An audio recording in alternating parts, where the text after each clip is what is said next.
नमस्कार, मैं प्रस्तुतकर्ता श्री गावले एम जनता English school सायकड़ा से आपके सामने लेकर आ रहा हूँ कक्षा 9वीं हिंदी लोक भारती का दूसरी इकाई में से पद्य क्रमांक 1 कह कबीरा है, जिसके मुख्य रचनाकार गिरिधर कविराय जी है। उनका परिचय हम करा लेते हैं। गिरिधर कविराय, उनका जन्म 1713 में हुआ। गिरधर की नीति, वैराग्य, अध्यात्म और जीवन की व्यावहारिकता से ओत-प्रोत कुंडलियां समूचे समाज में प्रसिद्ध है। गिरिधर कविराय ग्रंथावली में 500 से अधिक दोहे और कुंडलियां संकलित की गई हैं। और कुंडलियां का क्या होती है, कुंडलियां का अर्थ क्या है, ये जानने का प्रयास करते हैं। दोहा और रोला। अब दोहा क्या है, रोला क्या है, वो भी आगे जाकर हम देखेंगे। दोहा और रोला के मेल से बनती है। इसमें दोहा के अंतिम पद को रोला का पहला चरण बनाना होता है। और विशेष बात तो यह है इसकी कि जिस शब्द से ये शुरू होती है उसी शब्द से इसका समापन भी होता है। तो चलिए, कुंडलियों को विश्लेषण पूर्वक जानने से पहले जो 6 कुंडलियां दी गई है उसमें कौन सी बातें बताई गई है, कविता के सारांश के माध्यम से जानने का प्रयास करेंगे हम। कविराय इस कविता में 6 कुंडलियां हैं कुल मिलाकर, और इसमें सबसे पहली जो कुंडली है उसमें गुणों का महत्व बताने का प्रयास किया गया है। अच्छे गुण वाले मनुष्य आदर के पात्र बन जाते हैं, आदर के भाजन बन जाते हैं, यह बताने का प्रयास पहली कुंडली में किया गया है। दूसरी कुंडली में लोगों की स्वार्थपरता पर विचार किया गया है। तीसरे में ऋणकों की मानसिकता पर विचार किया गया है। ऋणकों की मानसिकता ऋण लेते समय किस प्रकार होती है और ऋण वापस करते समय जब देने की बात आती है तब ऋणकों की अवस्था क्या होती है, यह बताने का प्रयास तीसरी कुंडली में किया गया है। चौथी कुंडली में सोच समझ कर किया गया कार्य हमेशा सफल होता है, जबकि बिना सोचे किया हुआ कार्य हमेशा ही पछतावा करने पर मजबूर कर देता है। पांचवी कुंडली में बताया गया है कि बीती बातों को भूल देना चाहिए और आने वाले समय को, आने वाले पल को, आने वाले क्षण को हमें अपनाना चाहिए, तभी हमारा जीवन आनंदमय, सुखमय और संपन्न होगा। छठी जो कुंडली है जो आप देख रहे हैं यहाँ पर, देखिए, ईश्वर का चिंतन करना बहुत जरूरी है, राम का भजन करना बहुत जरूरी है, बताने का प्रयास यहाँ पर किया गया है। तो चलिए, इन 6 कुंडलियों के साथ हम गिरधर कविराय ने जो उद्देश्य यहाँ पर सफल करने का प्रयास किया है उनका उद्देश्य जानने का प्रयास करेंगे विश्लेषण पूर्वक। पहली जो कुंडली है ये आपके सामने, गुण के गाहक सहस नर, बिन गुण लहे न कोय, जैसे कागा कोकिला, शब्द सुने सब कोय। यहाँ पर कागा का अर्थ है कौवा, कोयल कोकिला, गाहक मतलब ग्राहक, गुण सद्गुणों का यहाँ पर विचार किया गया है। सहस, सहस का अर्थ है सहस्र, सहस्र मतलब हजारों, लहे मतलब प्राप्त करना, पाना, कोई मतलब कोई।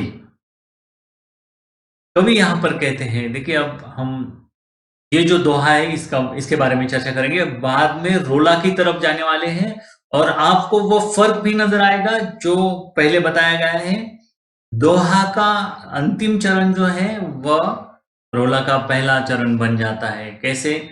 और ये जो कुंडली है, कुंडली की शुरुआत गुण के गाह किस शब्द से हुई है आपको आगे जाकर पता चलेगा कि इसका समापन भी इसी शब्द से हुआ है। तो कुंडली क्या होती है, रोला क्या होता है, दोहा क्या होता है, ये जानने का प्रयास कर रहे हैं हम। गुण के, सबसे पहले मैं दोहा पढ़ रहा हूं। गुण के गाहक सहस नर, बिन गुण लहे न कोय, जैसे कागा कोकिला, शब्द सुने सब कोय। इस दोहे में गिरधर कविराय जी बता रहे हैं कि सभी लोग गुण के ही ग्राहक होते, गुण के ही चाहत होते हैं। हर कोई अच्छे गुणों वाला जो मनुष्य है उनका साथ पाना चाहता है। जैसे कागा, यहाँ पर कव्वे और कोयल का उदाहरण देते हैं कवि। जैसे कागा कोकिला, कागा मतलब कौवा, कोकिला मतलब कोयल, दोनों की आवाज। जैसे कागा कोकिला, शब्द सुने सब कोय।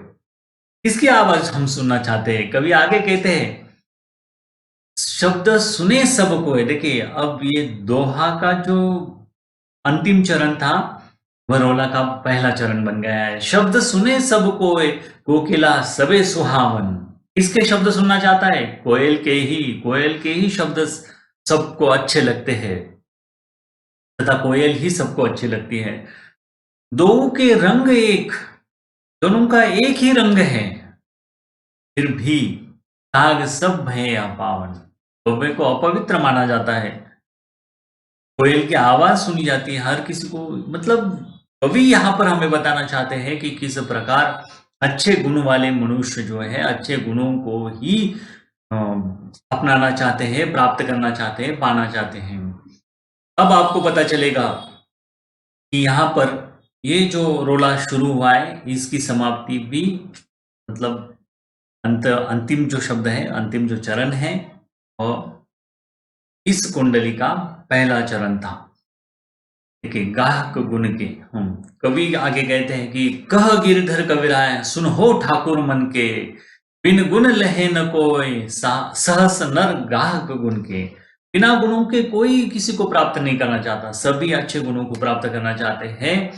बिन गुण लहे न कोई भी किसी को अपनाता नहीं बिना गुणों के। सहस नर, सभी नर, सहस्र हजारों नर यहाँ पर आपको आपके गुणों को ही पाना चाहेंगे।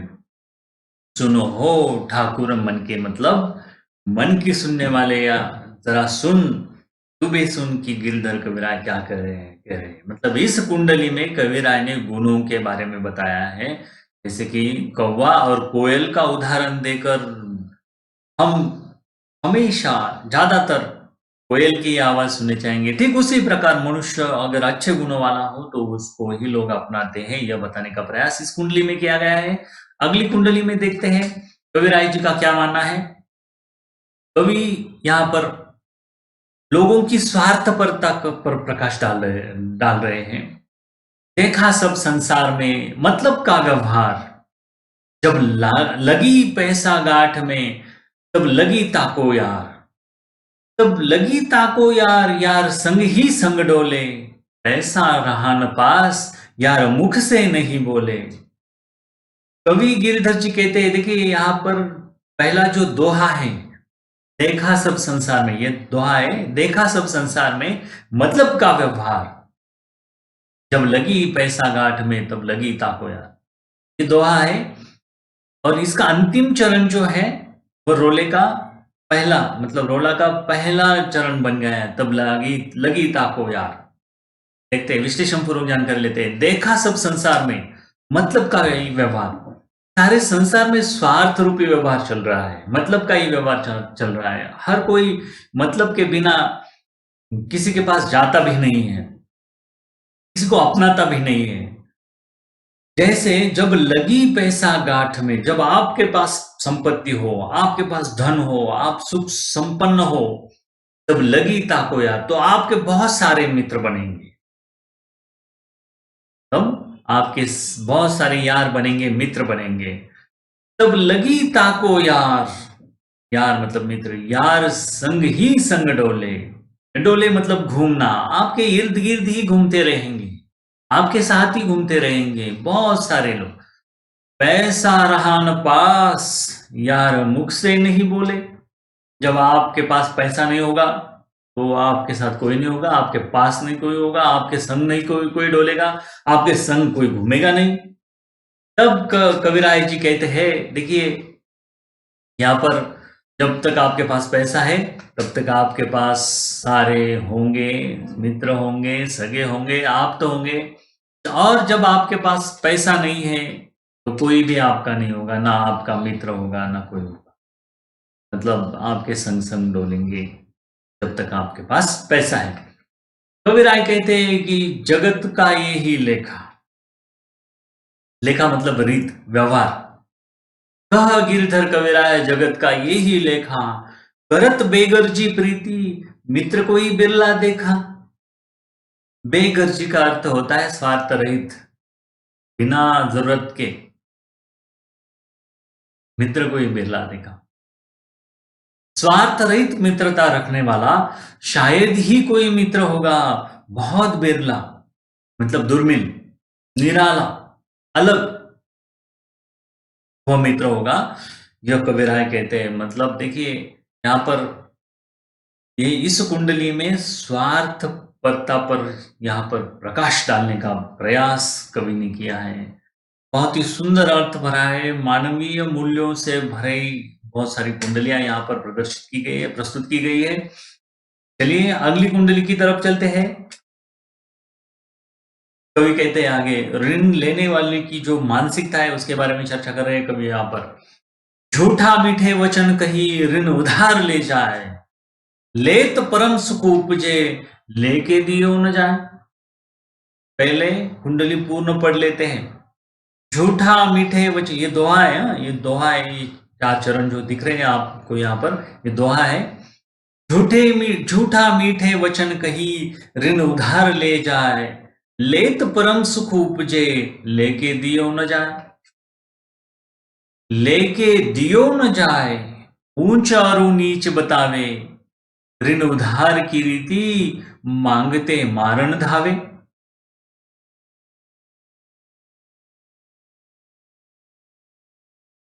कह गिरधर कविराय, जानी रहे मन में रूठा, बहुत दिना हो जाए कहे तेरो कागज ही झूठा। देखिए यहाँ पर ऋणकों की मानसिकता के बारे में यहाँ पर चर्चा कर रहे हैं कवि। कवि कहते हैं, झूठा मीठे वचन कही ऋण उधार ले जाए। मीठी बोली बोलकर झूठा ऋण लेकर जाता है, उधार लेकर जाता है, पैसे लेकर जाता है। लेत परम सुख उपजे, मतलब उसका उपभोग लेने पर जब देने की बात आती है, लेके दियो न जाए। समय बीतता चला जाता है, बहुत दिन हो जाते हैं, साल बीत जाते हैं, लेकिन देने की बात ही नहीं करता। यहां पर कही शब्द का अर्थ है कहकर, ऋण का अर्थ है कर्ज। कवि कहते हैं लेके दियो न जाए। देखिए यहाँ पर अब रोला शुरू हुआ है, जो दोहे का अंतिम चरण है। लेके दियो न जाए, ऊंच और नीच बताए। उच्च मतलब ऊंच नीच की बातें करने लगता है, और मतलब और ऋण उधार की रीति मांगते मारन धावे। और जब मांगने जाए, उधार की रीति जो है समय पर वापस तो करना ही चाहिए। अगर मांगने जाए तो मारने को आता है, मारने लगता है, मारने को दौड़ता है, ऊंच नीच की बातें करने लगता है। कवि यहाँ पर उसकी मानसिकता पर प्रकाश डाल रहे हैं। कवि गिरधर जी कहते हैं कि मीठे वचन बोलकर वह ऋण तो उधार लेकर जाता है, लेकिन उसका परम सुख लेकर वापस देने की बात नहीं करता। बिल्कुल मांगने पर ऊंच नीच की बातें करता है, और अंत में मारने को भी आता है। कह गिरधर कविराय, जानी रहे मन में रूठा, बहुत दिन हो जाए कहे तेरो कागज ही झूठा। अब कविराय कहते हैं कि अगर पैसे मांगते हैं तो नाराज हो जाता है, मारने को दौड़ता है, रूठ जाता है, और बहुत दिन हो जाने के बाद हाथ ऊपर कर देता है, कहता है ये ऋण का जो कागज बनाया है यही झूठा है, मेरा ऋण मैंने लिया ही नहीं है, ऐसा कभी व्यवहार हमारे पास, हमारे बीच में हुआ ही नहीं था। ऐसी बातें करने लगता है, बेझिझक बातें करता है वो। यहाँ पर जानी शब्द का अर्थ है जानकर, रहे शब्द का अर्थ है रहना, रहता है। रूठा मतलब नाराज, दिना मतलब दिन, कहे मतलब कहता है, तेरो मतलब तेरा। देखिए इस प्रकार ऋणकों की मानसिकता होती है। तो यहाँ पर कवि ने ऋणकों की मानसिकता पर भी प्रकाश डाला है, इसलिए उधार देते समय हमें सोचना चाहिए। ऋण ऋण उधार लेने वाला जो व्यक्ति होता है, हमेशा जरूरतमंद व्यक्ति जो होता है, वह एक तो चिकनी चुपड़ी बातें करता नहीं है, और अगर उसे ऋण चाहिए तो सिर्फ किसी से मांगता है तो एक बार मांगेगा, अगर सामने वाले ने उसे नहीं दिया तो उसके पास वो दूसरी बार जाता नहीं है। वो स्वाभिमानी होता है, जिसको पैसा वापस देना होता है, जिसको ऋण चुकाना होता है, वो स्वाभिमानी होता है, इसलिए एक बार ही मांगेगा, दूसरी बार नहीं मांगेगा। जो उधार की बातें करता है, जो झूठा होता है, जो मीठी बातें करता है, चिकनी चुपड़ी बातें करता है, ऐसी जो व्यक्ति है, वह बार-बार आपसे पैसा माँगेगी, वादा करेगी, आज दूँगा, कल बहुत दिन बीत बीत जाएँगे, साल बीत जाएँगे, लेकिन आपके पैसे आपको वापस नहीं मिलेंगे। जिसको देने होते हैं, वह स्वाभिमानी होता है, इसलिए मतलब कवि यहाँ पर रिनको की मानसिकता पर प्रकाश डाल रहे हैं और हमें सजग करने का भी प्रयास कर रहे हैं। चलिए अगली अगली जो कुंडली है, कवि कहते हैं, बिना विचारे जो करे सो पाछे पछताए। बिना विचारे जो करे जो सो पाछे पछताए। आम बिगारे आपनो जग में होत हसाए। जग में होत हसाए चित में चैन न आवे। खान पान सम्मान राग रंग मन ही न भावे। कवि कहते हैं कि बिना विचारे किया हुआ कोई भी काम बाद में, मतलब पाछे मतलब बाद में, अंत में पछताने पर मजबूर कर देता है। काम बिगाड़े आपनो, मतलब खुद का भी काम बिगड़ जाता है, बिगाड़े मतलब बिगाड़ता है। जग में होत हसाए, हसाए हो तो मतलब सारा जग उस पर हंसता है। जग में होत हसाए चित्त में चैन न आवे, और मन में वो बात खटकती रहती, चैन नहीं पड़ता, आनंद नहीं मिलता, दुखी होता है मन, पछताता है मन, रोने को जी करता है। खान पान सम्मान, तो खाना पीना मान सम्मान सब उसे अच्छा नहीं लगता। राग रंग मतलब नाच गाना, कोई भी कुछ भी बात, संगीत अच्छा नहीं लगता उसे। कवि कहते हैं कि कह गिरधर कबीराय दुख कछु टरत न टारे। कितना भी टालने, टरत मतलब टालना, और टारे मतलब टालने से भी। कबीराय कहते हैं दुख कछु, कछु मतलब कुछ, कितना भी हम टालने का प्रयास करें वो टलता नहीं है। खटकत है जिय माही, खटकत है जिय माही कियो जो बिना विचारे। वह जो काम हमने बिना विचारे किया है, सोच समझ कर नहीं किया है, वह बार बार खटकता रहता है, बार बार हमारे दिमाग में आता रहता है, बार बार हमें पछताने पर मजबूर कर देता है कि ये मैंने क्यों किया, ये मैंने ऐसा नहीं करना चाहिए था, ये मुझे क्या हो गया था उस वक्त, मेरा दिमाग काम नहीं कर रहा था। ऐसे विचार हमारे मन में आने लगते हैं। जो काम हम बिना विचारे करते, बार बार पछताने पर मजबूर कर देते हैं।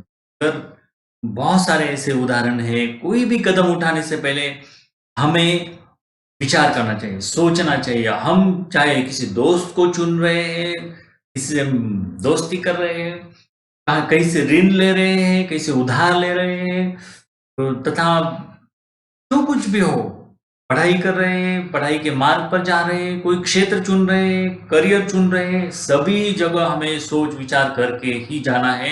नहीं तो अगर आप सोचते नहीं हैं, अगर हम सोचते नहीं हैं, तो बिना विचारे किया हुआ काम हमें पछताने पर मजबूर कर देगा। कभी आगे कहते हैं अगली कुंडली में, जो कुछ भी हुआ है वो भूल जाना चाहिए। बीती ताही बिसारी दे आगे की सुधि ले। बीती जो बात है वो बिसारी दे, बिसारी मतलब भूलना, बीता हुआ अतीत जो है उसे भूल देना चाहिए। आगे की सुधि ले, सुधि मतलब सोच, आगे की सोचना है। जो बनी आवी सहज में ताही में चित दे, जो सरलता से बनता है, वाम मार्ग से नहीं, गलत मार्ग से नहीं, गैर कृत्य करके नहीं, जो सीधे अच्छे सुगम मार्ग से जो भी बनता है उसी में चित्त देना चाहिए, मतलब उसी में मन लगाकर काम करना चाहिए। रोले में कवि कहते हैं, ताही में चित्त दे बात जोई बनी आवे। जो बात बन सकेगी, जो काम हो सकेगा उसी में चित्त दो, उसी में मन लगाओ। दुर्जन हंसे न कोय चित्त में खता न पावे। मतलब सोच विचार कर करो, कोई दुर्जन मतलब दुष्ट कोई हंसेगा नहीं आपके ऊपर, और आपके मन में चिंता भी नहीं रहेगी। खता मतलब चिंता, पावे मतलब पाना, चिंता पाने का कोई कारण ही नहीं रहेगा। कवि कहते हैं कि कह गिरधर कबीराय यह करू मन परती थी। प्रतीति का अर्थ होता है विश्वास, सुधि मतलब सोच, समुझी मतलब समझिए। कह गिरधर कविराय यही करूं मन प्रतीति, आगे की सुधि लेई समझू बीती सो बीती। कविराय कहते हैं कि यही विश्वास मन में ठान लो कि आगे आने वाला जो पल है उसके बारे में सोचना है मुझे, जो बीत गया सो बीत गया। कवि हरिवंश राय बच्चन जी भी कहते हैं कि बीत गई सो बात गई। वह कविता आपने बहुत बार सुनी होगी। यहाँ पर उससे पहले गिरधर कविराज जी कहते हैं कि समझो जो बीती सो बीती, हमें आगे की सोचनी चाहिए, बीती बातों पर नहीं सोचना चाहिए। कवि अगले चरण में, अगली कुंडली में कहते हैं कि पानी बाढ़ो नाव में, घर में बाढ़ो दाम। अगर देखिए नदी में जो नाव है उसमें पानी भर जाता है तो क्या करना है? जब हम पानी भरता है तो क्या करते हैं? ठीक उसी प्रकार घर में अगर दाम मतलब संपत्ति बढ़ जाए तो क्या करना चाहिए? कभी यहाँ पर बता रहे हैं, पानी बाढ़ो नाव में, घर में बाढ़ो दाम, दोनों हाथ उलीचिए यही सयानो काम। जिस प्रकार अगर नदी में चलती नाव, नदी में तैरती नाव में अगर पानी भर जाता है तो हम क्या करते हैं? अगर कोई साहित्य वहां पर हो, कोई चीज वहां पर हो, कोई वस्तु वहां पर हो तो उससे हम पानी निकालेंगे, नहीं तो हाथों से उसे निकालने का प्रयास करेंगे, हाथों से उसको नदी में फेंकने का प्रयास करेंगे, उस पानी को जो नाव में आया हुआ है। ठीक उसी प्रकार मतलब अगर नाव में पानी घुस गया, नाव भर गई तो नाव डूब सकती है। ठीक उसी प्रकार हमारे पास अगर संपत्ति बढ़ गई तो हमें दोनों हाथों से उसे दान कर देना चाहिए। यहाँ पर कवि का यही सयानों का मतलब, यही बुद्धिमान लोगों का काम होता है, यही अच्छे लोगों का काम होता है, यही कवि बताना चाहिए। यही सयानों काम, राम को सुमिरन कीजिए, पर स्वास्थ्य के काज शीश आगे कर दीजिए। कवि कहते हैं कि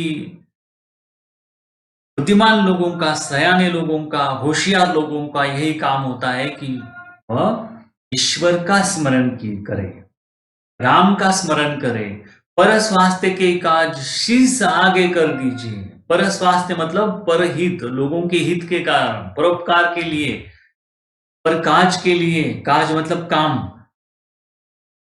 हमें शीश आगे कर देना चाहिए, मतलब हमें परोपकार हेतु सारा जीवन बिताना चाहिए, यही कवि कहते हैं। कवि आगे जाकर कहते हैं, कह गिरधर कविराय बड़े की यही बानी। बड़े जो लोग हैं, अच्छे जो लोग हैं, सयाने जो लोग हैं, वही कह गए हैं, चलिए चाल सुचाल, अच्छी चाल चलिए, सन्मार्ग पर चलिए, सतमार्ग पर चलिए, राखियो अपनो पानी। यहाँ पर पानी का अर्थ बहुत ही मार्मिक लिया है। अपना चरित्र रखना है, अपनी इज्जत रखनी है तो हमें सुचाल चलनी चाहिए, अच्छी चाल चलनी चाहिए, सतमार्ग पर चलना चाहिए, सन्मार्ग पर चलना चाहिए। यही इन 6 जो कुंडलियां है इससे वो कवि गिरधर जी हमें बताना चाहते हैं। पहली कुंडली में हमने गुणों के बारे में चर्चा की, दूसरी में स्वार्थपरता के, लोगों की स्वार्थपरता के बारे में चर्चा की, तीसरी कुंडली में हमने रुनको की मानसिकता के बारे में चर्चा की, चौथी कुंडली में बिना सोचे किए कार्य से दुष्परिणाम कैसे निकलते हैं और पछतावा किस प्रकार करना होता है यह भी बताने का प्रयास कवि ने किया। पांचवी कुंडली में बीती बात को भूल देना चाहिए यह बताया है कवि ने, और आखिरी और छठी कुंडली में ईश्वर का स्मरण कितना जरूरी है यह बताने का प्रयास कवि करते हैं। और इसके ऊपर जो कृतियां है वह भी इस प्रकार आ सकती है। आपको देखिए आकृति पूर्ण करने के लिए भी कहा जाएगा। कवि की दृष्टि से मित्र की परिभाषा क्या है, आपको ये और जो आकृति है उत्तर के माध्यम से पूर्ण करनी है। बिना सोचे काम करने के परिणाम क्या निकलते हैं यह भी आपको बताने का प्रयास यहाँ पर करना है, कृति के माध्यम से, आकृति के माध्यम से। ऐसी भी कृति आ सकती है आगे जाकर कि ऋण लेने वाले की मानसिकता बताइए। तो ऋण लेने वाले की मानसिकता ऋण लेते समय किस प्रकार होती है, ऋण वापस करते समय किस प्रकार होती है, वह किस प्रकार का व्यवहार करता है, यह अगर आपको आकृति आती है तो इस आकृति के माध्यम से आपको वो पूर्ण करना होगा। तो चलिए, कवि गिरिधर कविराज जी के साथ हम यहीं पर रुकते हैं। तब तक के लिए धन्यवाद।